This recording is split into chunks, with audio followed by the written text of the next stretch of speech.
much for being a part of this gala here this evening, and give us your view on things here at the moment. Give us your view of the M&A landscape here.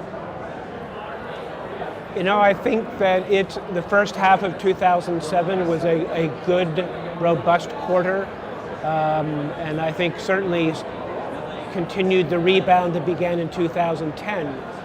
However, there's some major impediments on the landscape.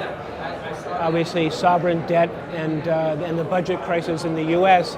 And it'll be interesting to see whether corporations can maintain the confidence to continue spending and doing deals.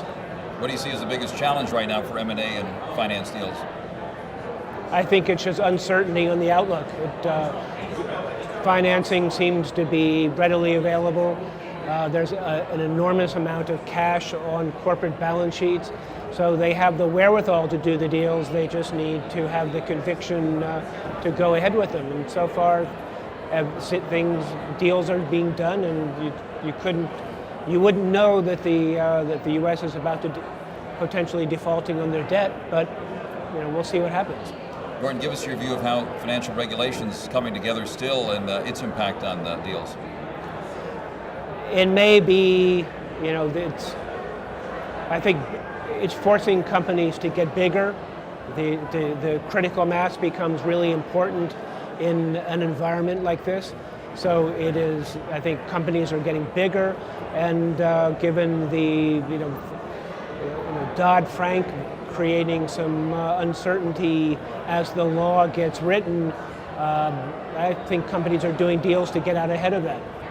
Is the financial crisis over?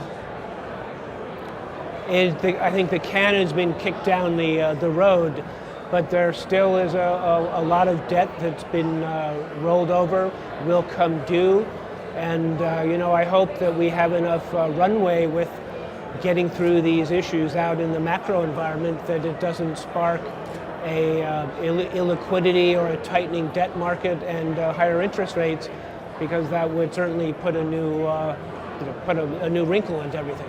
Even with the raising of the debt ceiling, do you foresee Uncle Sam's credit rating being downgraded? And what impact would that have if that happens? That's out of my area of expertise, but I would have a hard time seeing it.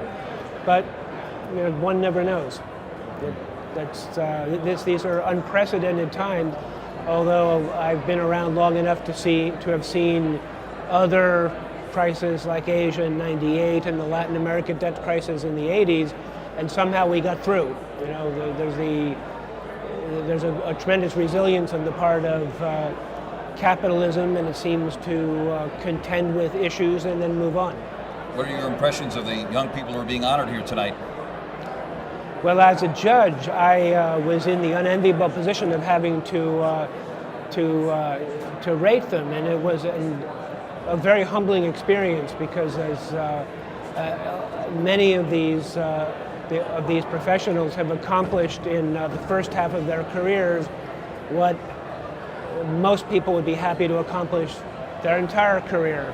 And so it's just extraordinary, the drive, the intelligence, and the level of achievement, as well as the diversity. It's one of the things that really made certain people stand out was how well-rounded they were. They weren't just professional grinds. They had humanitarian and community interest, and made a big difference in areas outside of work, and that was, for me, an important element of the overall personality.